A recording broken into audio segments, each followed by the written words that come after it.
Okay, hello everybody. It's so nice to be back visiting with all of you again. My name's Karen Willock and I'm the director of the family program for Treehouse Recovery. Today we want to talk about enabling codependency. We're going to talk about a lot of different things today. But before we start, I want to give you a little information about myself and how I got into this. My entire life has been in the realm of addiction. Active addiction with my parents growing up, my addiction, then my children's addiction. During the course of that, I came to learn about myself that I was so very codependent with my children. And the amount of addiction in our family was like a genetic disaster. There was no way that we were not going to have some kind of addiction. So all three of my sons have struggled with addiction. The first two with heroin, the last one with amphetamines and cannabis. Two are in recovery. One has been in and out of recovery. So I talked with my youngest, my middle son, Joe, and I asked him, when he was in his addiction and when he entered into recovery, what was helpful and what wasn't? And I wanted to share that with you today. One of the things he talked to me about was being helpful was taking a step back and helping him find reliable support so that he could build trust back with me. Now, what does that look like? That's where treatment comes in, mentors, other sober and clean people.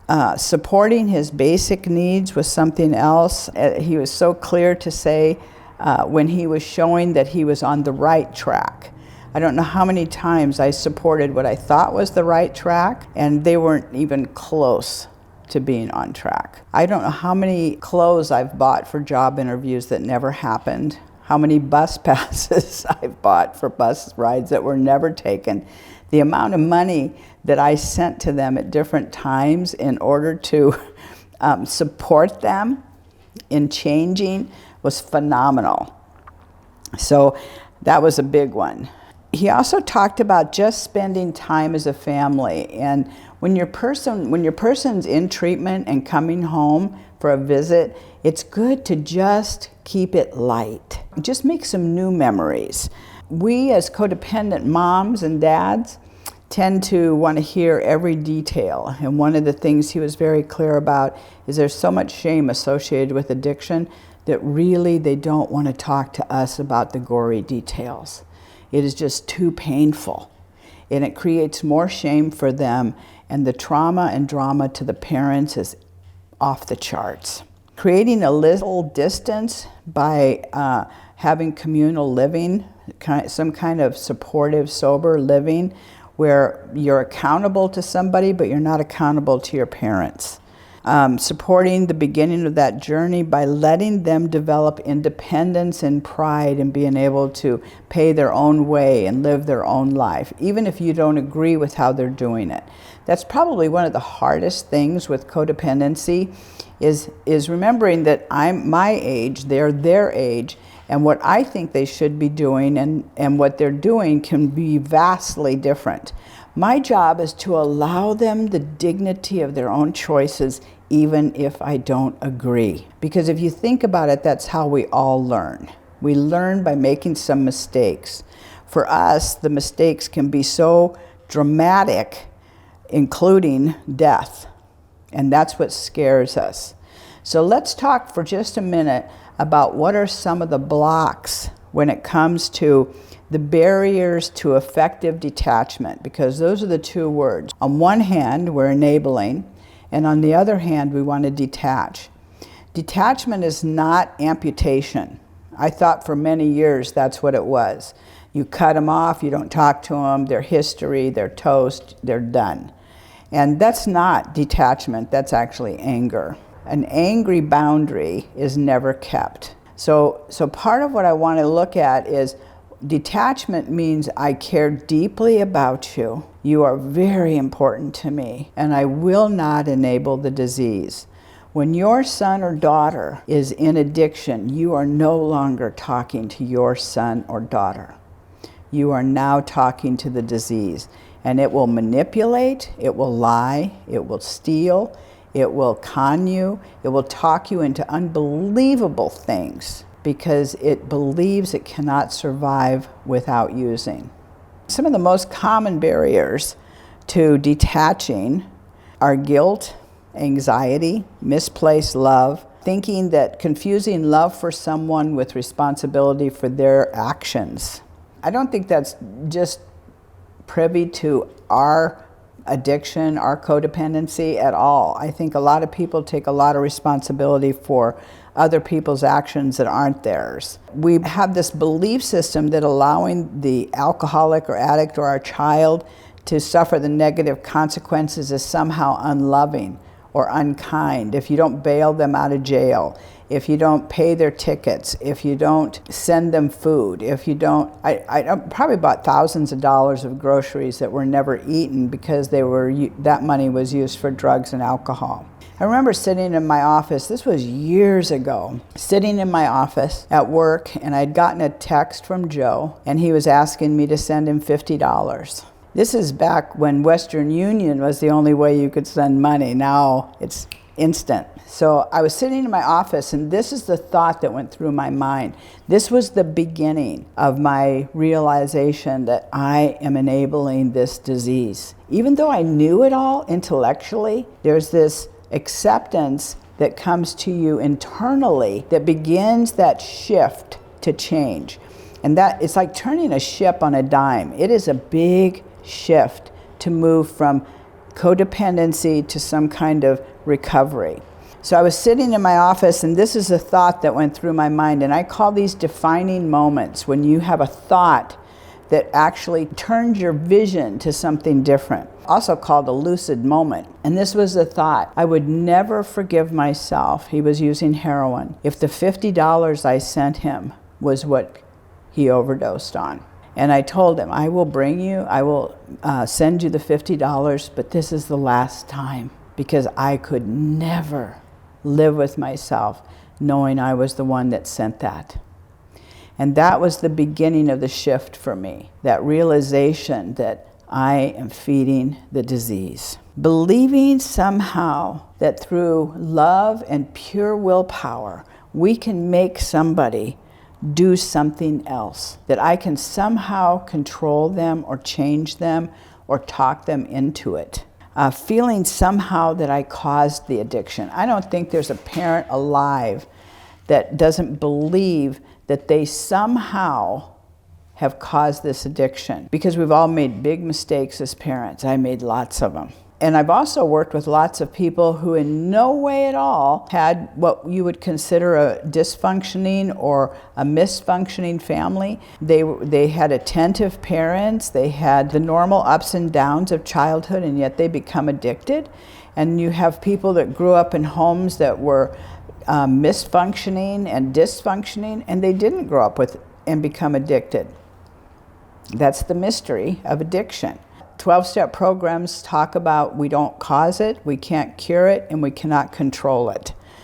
Control being the key word for us. I don't know how many times I hunted my kids down. So feeling somehow you've caused the addiction can stop you from being able to say no. Fearing that not protecting your person, your son, your daughter, your husband, your wife, is going to end in a disaster. And we know that to be true because our people can overdose. So one of the things I encourage people to do is to actually spend some time taking a look at those different things, and think about which one of those do you resonate with? Which one of those is the one that leads you down that path of enabling? For myself, it's the fact that I believe and I believed this for so many years, that if I just try hard enough, if I just say the right thing, if I just do the right thing, they will do something different. And it took years for me to realize that was not true. So to stop enabling behavior, the first thing you want to do is educate yourself. Read everything you can, learn what addiction is, what it isn't, its nature, the consequences, understanding the science of it. Addiction is a brain disease. It's not a personality disease. It's not a lack of willpower. It is a brain disease, just like depression, just like anxiety, just like bipolar, schizophrenia. It is a brain disease. You want to establish some clear and concise boundaries. And in another video, we'll talk some about how to set a boundary. And because a boundary is not a wall to somebody, it actually improves communications. You want to stop the financial support, giving money or paying their bills. And one of the things Joe said that wasn't helpful is making it easy to use. Anytime we continue to do things for our person and keep them from hitting their own bottom, we're not helping. We're making it comfortable. If there's a soft landing place, that's my only job, really, is to love and care and not provide a soft landing place for their addiction. So I want to watch out for doing so many things unless it's treatment. I have paid for treatments. I've paid for sober living. There's a term I like. It's listen for a reasonable recovery request. Talk to your people when they make one, and we'll talk more about this in another video. Avoid covering up. Don't lie or cover up. And what does that look like? I'll tell you, this is what it looks like in a family. You're out to dinner with your friends and their kids are going to college, they're buying homes, they're getting married, they're having children, and you're just hoping your kid doesn't get arrested or overdosed. So there's this big separation between you and your other people. You don't want to gossip or tell your kids' story. You want to allow them the dignity of their own choices. So what I used to say was, yeah, they're struggling. That's it. No details, no story, no long explanation, and no shame. Addiction is not shame-based. Refuse to rescue. Boy, that's a tough one. The last time Joe was in jail, he called, and I knew I wasn't getting him out. I've hired attorneys, I've done this, I've done no more. Don't rush in to rescue in a difficult situation, and this can look like a million things. And I'm telling you, if there's ever a big crisis in the world, I want codependents in my realm because we know how to get stuff done. So you will hear one little word about a possible problem, a ticket, insurance needs to be filled out, this needs to be done, and you are already solving it before they've even asked you for any help. And that's the way we are. We leap. We're launchers. We take care of things. We get it done. So we don't want to rescue. Don't rush to rescue.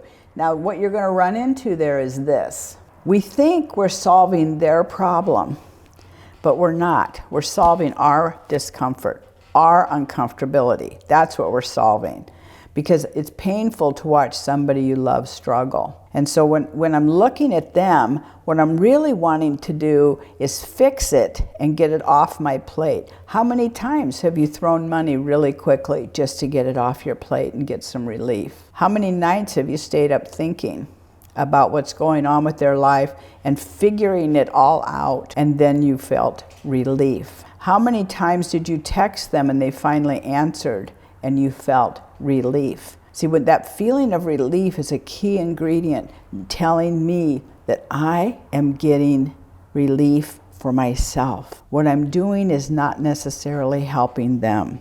Emotional detachment, this took me a long one. So there's kind of two continuums on codependency. One is the caring, loving, take care of, and the other is anger, being mean, amputating you, getting you away. And those are the two continuums. Neither are any better than the other. In the middle is what we call a neutral position. I love you, I care about you, and I won't do that. So that's that emotional detachment. And that is challenging because you're caught up in an emotional roller coaster. You want to encourage treatment. Attend your own support groups, family groups. Treehouse has a great family group that's for anybody, whether their person is in treatment or not in treatment yet. You can start getting some help for yourself. Codependency is the chronic abandonment of self. The cure is self-care. And I don't mean going to the spa. I mean actually learning how to think, learning how to navigate life, how to quiet your own limbic system and not live in this highly stressed place. You can seek help from outside sources. You want to be patient with yourself. You know, anybody who's been living with addiction has been living in a very, very stressful, painful, lonely place. And if you're a mother or a father or a wife or a husband, that place is so isolating. And it's always at night. And little did I know that we're wired that way, to worry, think, to obsess at night. And there's tools that we can learn to how to quiet that mind down. There's a podcast I listened to, it's called Nothing Much Happens, and it's actually based in neuroscience, where it trains the brain, it gives the brain a place to go and helps the brain quiet down. So sleep, which is key to recovery and mental and spiritual and emotional, physical health, sleep is something that we get. So you want to be patient with yourself and know that there's going to be lots of setbacks. I've had codependent relapses more than once. As a matter of fact, I do the alumni group for our family program, and we laugh about those because, yes, there's no saints here. Nobody's got it nailed. So be patient and understanding, and also firm at keeping boundaries. You want to avoid guilt and blame. Nobody changes until they decide to change. The key to recovery from enabling is to remember it's not your job to fix them, but you want to support them on their journey of recovery. Please subscribe to the channel. We'll be giving you ideas about how to help yourself, because we're going to do a series of different videos about codependency and how to approach it, and most importantly, how to recover. So if any of this has spoken to you, Treehouse Recovery is more than willing to be helpful. We have a family program home for a visit. It's good to just keep it light.